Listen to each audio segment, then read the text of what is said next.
Welcome to Influential Leadership. I'm John Hadley. And I'm Dave Miller. And John has a tip for us today. Yeah, Dave, you know how going back to our actuarial roots, I always loved acronyms. It was a great memory tool and helped keep things on track in terms of messages. So I was thinking this morning, I came up with this acronym that can help us with leadership.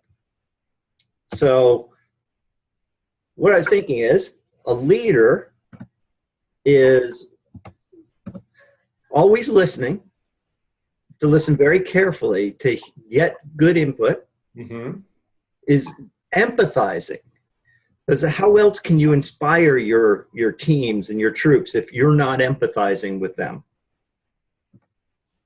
But you have to also lead to action, because there's no leadership without taking some form of action. And you're always developing your team, your skills, your abilities. You're developing others so that they can perform better.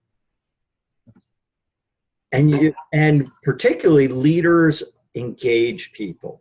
Leaders are always, it doesn't necessarily mean that you have to be that jump up on the table, inspire the troops leader.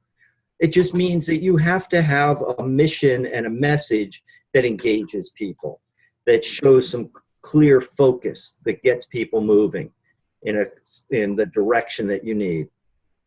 And if you do all of this, in the end, it needs to lead to results. Because otherwise, what's the point of the leadership? Yeah, I really like that list. And I don't know if you did this on purpose, but I like the order there too.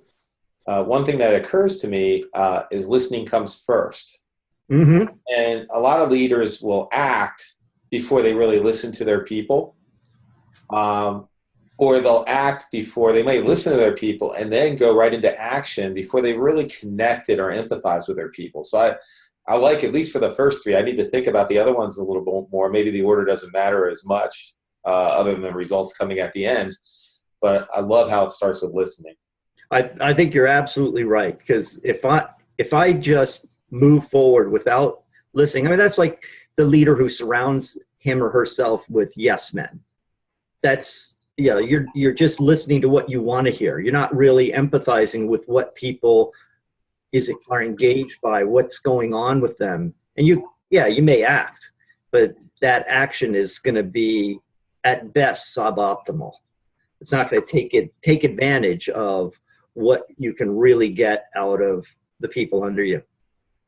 So how can the leaders out there listening to us or watching us today apply this? Well, I think one thing is to just put this in a little grid and really honestly rate themselves on how well they listen, how well they empathize with their people, how quickly they act on issues, and whether they act too quickly before they've really listened and empathized, what they're doing to develop their people and themselves, how well they have their people really engaged in a certain direction, in a mission, and what results they're producing. And I think they could use this as a 360-degree approach to say, hey, I want to get all of you to tell me what I can do to improve as a leader. I want you to give me a rating on these, and particularly give me some examples that I can then use to see how I might be better at any of these areas. That's a great homework assignment, John. Nice tip. Thanks.